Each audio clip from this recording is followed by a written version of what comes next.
Hello, ഇന്നൊരു 30 fruit custard ഉണ്ടാക്കുന്ന വീഡിയോയാണ്. ഒരു ചെറിയൊരു ഫങ്ഷന് വേണ്ടിയിട്ടാണ്. അപ്പോൾ നമുക്ക് വീഡിയോയിലേക്ക് പോയാലോ. ഞാനിവിടെ 3 കവർ പാലാണ് എടുക്കുന്നത്. ചെറിയ ബോക്സാണ്. ഫ്രൂട്ട് കസ്റ്റാർഡ് വിത്ത് ഐസ്ക്രീം, വാനിലയും ബട്ടർ സ്കോച്ച് ഐസ്ക്രീം വെച്ചിട്ട്. അപ്പോൾ നമുക്ക് കസ്റ്റാർഡ് കുറച്ച് മതി, ഇച്ചിരി തിക്കായിട്ട് ചെയ്യണം. 3 കവർ പാലെടുത്തിട്ടുണ്ട്. അതിലേക്ക് ആവശ്യത്തിന് പഞ്ചസാര. ഇവിടെ ഞാനൊരു 3.5 കപ്പ് പഞ്ചസാര, അതായത് 240 ml കപ്പാണ്. അതിലൊരു 3.5 കപ്പ് പഞ്ചസാര ഇട്ടിട്ട് ആദ്യം 2 ഇട്ടു, എന്നിട്ട് ചെക്ക് ചെയ്തു. അതിനുശേഷം 1 കപ്പും കൂടെ അങ്ങ് ഇട്ടു. നമ്മൾ പാല് മാറ്റി. ഇനി അതിന് ശേഷം ഈ ബാക്കിയുള്ള പാല് നമുക്ക് തിളപ്പിക്കാനായി വയ്ക്കാം.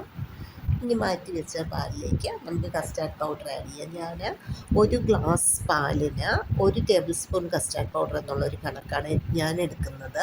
അതായത് എനിക്ക് ഇച്ചിരി തിക്ക് കൺസിസ്റ്റൻസി വേണം അതിന് വേണ്ടിയിട്ടാണ്. അപ്പം 4 കവർ പാലിന് നമുക്ക് 10 ടേബിൾ സ്പൂൺ കസ്റ്റാർഡ് പൗഡർ കലക്കി അതിനെ മാറ്റി വെച്ചു. അതിനിടയിൽ ചായ പരിപാടിയുണ്ട്.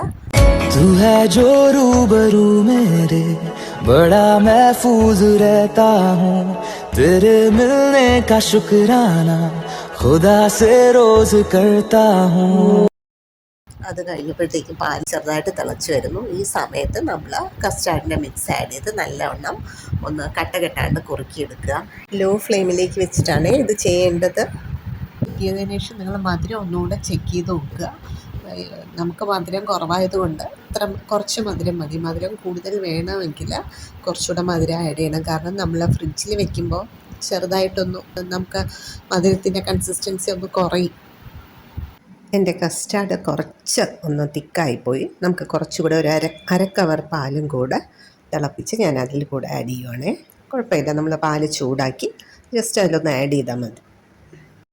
കസ്റ്റാർഡ് ഉണ്ടാക്കി കഴിഞ്ഞാൽ പിന്നെ നമുക്ക് ഫ്രൂട്ട്സ് കട്ട് ചെയ്യുന്ന പരിപാടിയാണ്. കസ്റ്റാർഡ് അവിടെ നിന്ന് തണുക്കുമ്പോഴത്തേക്കും നമുക്ക് ഫ്രൂട്ട്സ് ഒക്കെ കട്ട് ചെയ്ത് മാറ്റാം.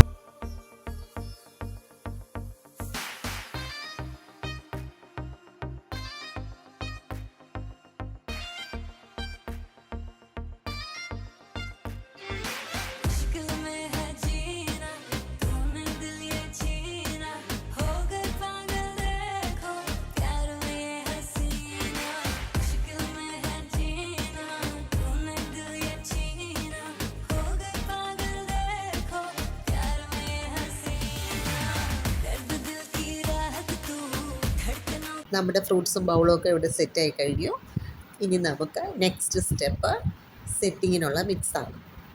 ഓരോ ഫ്രൂട്ട്സ് കട്ട് ചെയ്ത് വെച്ചിരിക്കുന്ന ബൗളിലും കസ്റ്റാർഡ് മിക്സ് ഒഴിച്ച് നല്ലവണ്ണം മിക്സ് ചെയ്തതിന് ശേഷം അതിനെ നമുക്ക് ഓരോ ബൗളിലേക്ക് മാറ്റാം.